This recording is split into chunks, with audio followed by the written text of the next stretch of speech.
Everyone, this is मिलारा वापस here, जैसे कि आप लोग जानते हैं this is my YouTube channel. तो आज के जो हम पढ़ने वाले हैं टॉपिक वो पैरासिम्पैथिक नर्वस सिस्टम है। इससे पहले कि हम स्टार्ट करें तो लाइक एंड सब्सक्राइब मस्ट कर लें, बेल आइकन को भी क्लिक कर दें। आज जो टॉपिक पढ़ने वाले हैं that is parasympathetic nervous system. Parasympathetic nervous system जैसे कि मैंने बहुत पहले ही उसका मैंने एक introduction of autonomic nervous system की भी वीडियो अपलोड की हुई है। उसके बाद मैंने सिम्पैथिक नर्वस सिस्टम की भी की हुई है।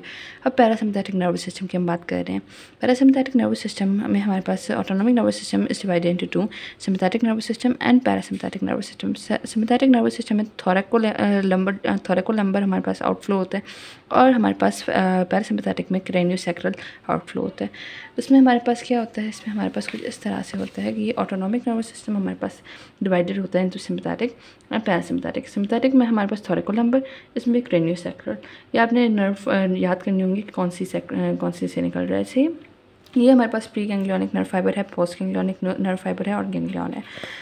तो ये जो है, अगर आपने पहली वाली बात गौर से सुनी होगी तो आपको ये पता होगा कि एसिटाइल कोलिन यहाँ पर रिलीज़ होता है। सो यहाँ पर जो हमारे पास प्री गैंग्लियोनिक नर्व फाइबर होता है, जैसे कि मैंने आपको बताया था कि यहाँ पर हमारे पास इस तरह का कुछ स्ट्रक्चर होता है। यहाँ पर हमारे पास एक्सॉन टर्मिनल होते हैं, एक्सॉन टर्मिनल से यहाँ पर हमारे पास रिलीज़ हो रहा होता है न्यूरोट्रांसमीटर। तो जो यहाँ पर एक्सॉन यानी कि फाइबर्स जो हमारे पास है, nerve fibres of preganglionic neuron, तो वहाँ से वो जो रिलीज़ करते हैं that is known as acetylcholine. Acetylcholine as a neurotransmitter act कर रहा होता है, वो रिलीज़ होता है हमारे पास दोनों में से, सिम्पैथिक में भी पैरासिम्पैथिक में भी। जो प्री गैंग्लियोनिक नर्व फाइबर है दे रिलीज एसिटाइल कोलिन, मगर जो पोस्ट गैंग्लियोनिक नर्व फाइबर है उसमें एक एक्सेप्शन आ जाती है that is known as parasympathetic nervous system में हमारे पास आ जाते हैं इफेक्टर सेल्स से पहले जो पोस्ट गैंग्लियोनिक नर्व फाइबर्स होते हैं वो रिलीज़ कर रहे होते हैं एसिटाइल कोलिन। यानी कि पैरासिम्पैथिक में दोनों जगह पर एसिटाइल कोलिन रिलीज़ हो रहा है, सिम्पैथिक में हमारे पास एक जगह पर एसिटाइल कोलिन हो रहा है और आगे जाकर एड्रेनलिन हो रहा है या फिर एपिनेफ्रिन हो रहा है। ठीक है जी, तो ये हमारे पास इसका इफेक्टर ऑर्गन की तरफ ये इस तरह आपने याद रखना है। ठीक है जी, इसके बाद फिर हम आ जाते हैं फिर से इसी बात पर। सो हमारे पास यहाँ पर जो सिम्पैथिक नर्वस सिस्टम होता है, सिम्पैथिक नर्वस सिस्टम में जो हमारे पास प्री गैंग्लियोनिक नर्व फाइबर होता है दैट इज़ कॉलिनर्जिक, यानी कि वो एसिटाइल कोलिन रिलीज़ करता है। And post ganglionic nerve fibre जो होता है वो एड्रेनर्जिक होता है, यानी कि वो एड्रेनर्जिक भी हो सकता है, कॉलिनर्जिक भी हो सकता है। अगर वो एड्रेनर्जिक है तो वो एड्रेनलिन और एपिनेफ्रिन एंड एपिनेफ्रिन रिलीज़ करेगा। अगर वो कॉलिनर्जिक है तो वो एसिटाइल कोलिन रिलीज़ करने वाले हैं। देन हमारे पास जो पैरासिम्पैथिक है उसमें न्यूरोट्रांसमीटर दोनों जो प्री एंड पोस्ट गैंग्लियोनिक हैं दोनों हमारे पास कॉलिनर्जिक होते हैं, यानी कि वो एसिटाइल कोलिन रिलीज़ कर रहे होते हैं। अब ये एक सिंपल सी चीज़ है जो आपने समझनी चाहिए आपको। ये हमारे पास पैरासिम्पैथिक नर्व फाइबर जो प्री गैंग्लियोनिक नर्व फाइबर है, ये देख सकते हैं कितना लंबा है, ये कितना लंबा है पैरासिम्पैथिक का, और ये इसका कितना शॉर्ट है पोस्ट गैंग्लियोनिक, और इसका पोस्ट गैंग्लियोनिक कितना लंबा है, प्री गैंग्लियोनिक कितना शॉर्ट है इसका। ये चीज़ें अपने माइंड में रखिएगा, मैं आगे आपको बताती हूँ इसका क्या काम है।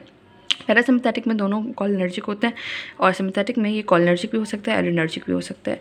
ये हमारे पास आ गया गैंग्लियन, यहाँ पर रिलीज़ हुआ एसिटाइल कोलिन, इसने जाकर अगले वाले न्यूरॉन को एक्टिवेट किया, अगला वाला जो न्यूरॉन है वो एक्टिवेट हुआ और यहाँ पर वो गया, वो सिग्नल लेकर गया वहाँ तक। ये जो है यहाँ पर हमारे पास लिखा हुआ है, ये सारे इफेक्टर ऑर्गन्स हो सकते हैं इसके।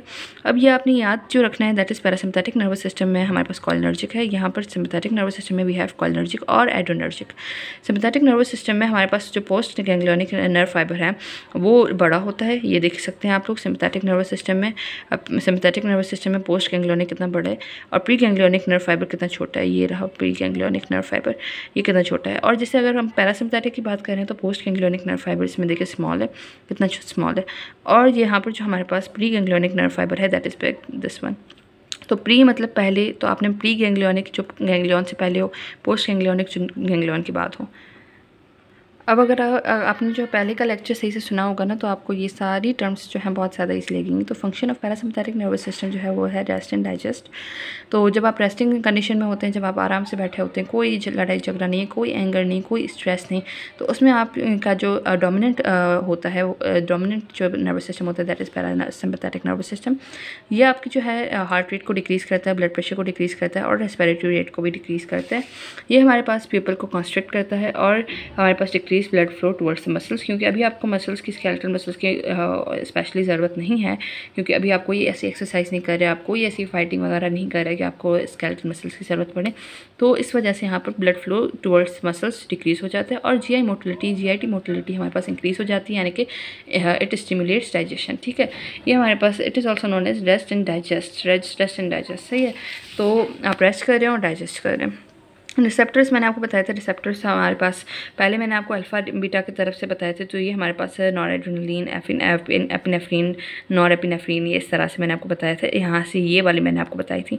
अब यहाँ पर अगर हम एसिटाइलकोलिन यानी कि कोलिनर्जिक रिसेप्टर्स की भी अगर बात की जाए, तो कोलिनर्जिक रिसेप्टर्स हमारे पास दो तरह के होते हैं। दे आर इधर म्यूस्कैरेनिक और इधर निकोटेनिक। तो ये दो तरह के इसके रिसेप्टर्स होते हैं कोलिनर्जिक के, जबकि एड्रेनर्जिक रिसेप्टर्स जो होते हैं यानी कि एपिनेफ्रिन और नॉन एपिनेफ्रिन के लिए हमारे पास अल्फ़ा और बीटा होते हैं। अल्फ़ा जो है हमारे पास अल्फ़ा 1 एंड अल्फ़ा 2 हमारे पास होता है, और बीटा 1 एंड बीटा 2 हमारे पास होता है, बीटा 3 भी होता है।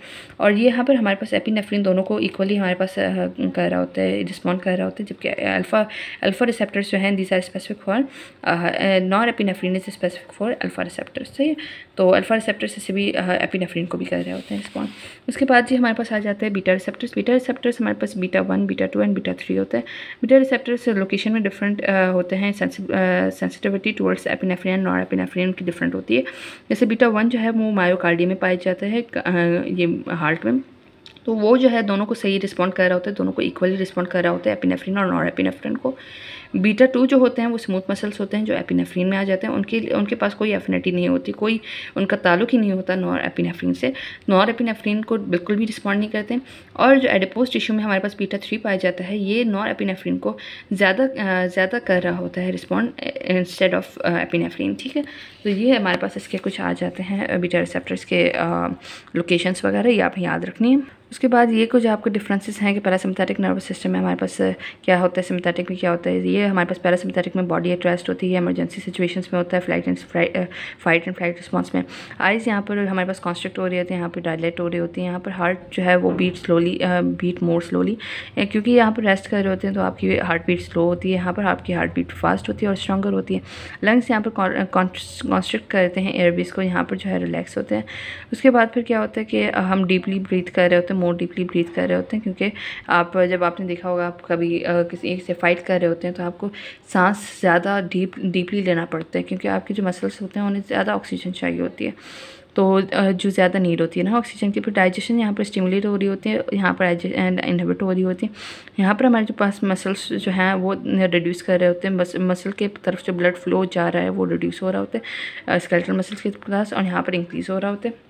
उसके अलावा ये जो यहाँ पर डायग्राम है ये मैंने यहाँ पर करवाई हुई है, ये आप इस तरह से देख सकते हैं,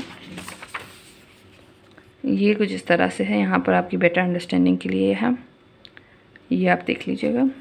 उसके बाद हम आ जाते हैं यहाँ पर सिम्पैथेटिक एंड पैरासिम्पैथिक टोन। तो सिम्पैथेटिक एंड पैरासिम्पैथिक टोन मैंने आपको बताया था एक रेंज है जो स्ट्रेंथन ऑफ एक्टिविटी, यहाँ पर exercise tones of the body muscles, जैसे हम कहते हैं कि ये टोन अप कर रहा है यानी कि बढ़ा रहा है, तो ये स्ट्रेंथन कर रहा होता है एक्टिविटी को। टोन कहते हैं एक्टिविटी को स्ट्रेंथन करना, किसी भी एक्टिविटी को। Increase tone means increasing in activity, और decrease tone means decrease in activity. यहाँ से इसी तरह से हमारे पास आ जाते हैं ऑटोनॉमिक रिफ्लेक्सेस, जिसे हम सोमैटिक रिफ्लेक्सेस भी कहा जाता है। ऑटोनॉमिक रिफ्लेक्स जो होते हैं वो इनवॉलंटरी होते हैं, रिस्पॉन्स जो होते हैं produced by sensory stimulus of visual organ. सही है, इसमें वैसे विजुअल रिफ्लेक्सेस भी कहा जाता है। अगर आपने मेरी वो वीडियो सही से देखी हो ऑटोनॉमिक नर्वस सिस्टम वाली, तो आपको ये अच्छे से क्लियर होगा introduction to autonomic nervous system वाले में। तो ये जो रिफ्लेक्स आर्क होती है, एक पाथवे होता है जो कि रिफ्लेक्स आर्क कहलाता है, जो कि विजुअल रिफ्लेक्सेस के लिए होता है। उसमें हमारे पास रिसेप्टर्स होते हैं जो कि चेंज को डिटेक्ट करते हैं। एफ्रिड नर्व फाइबर्स होते हैं जो कि CNS की तरफ लेकर जाते हैं। सेंट्रल नर्व न्यूरॉन होते हैं जो कि वहाँ पर एनालाइज कर रहे होते हैं। इफरेंट नर्व फाइबर्स होते हैं जो कि दो हमारे पास मोटर न्यूरॉन्स होते हैं, जो कि एक सेंट्रल नर्वस सिस्टम से स्पाइनल कॉर्ड, और स्पाइनल कॉर्ड से या फिर उसके आगे से अगर गैंग्लियन में अटैच हो रहा है वहाँ पर साइनेप्स कर रहे हैं, तो उसके बाद फिर ये pre and post ganglionic nerve fibre इसमें आ जाते हैं। उसके बाद फिर हमारे पास आ जाता है इफेक्टर ऑर्गन, जो कि विजुअल ऑर्गन हो सकता है, कोई हमारे पास ग्लैंड हो सकता है, एनीथिंग एल्स। ये हो गया कुछ इस तरह से, ये आपने इस तरह से याद रखना है। ये स्टिमुलस रिसेप्टर ने डिटेक्ट किया, सेंसरी न्यूरॉन किया। उसके बाद यहाँ पर हमारे पास इंटरन्यूरॉन ने उसे एनालाइज किया। उसके बाद मोटर न्यूरॉन 2 हैं, ये दोनों मोटर न्यूरॉन हैं, ये फैक्टर है और ये रिस्पॉन्स जनरेट हो गया।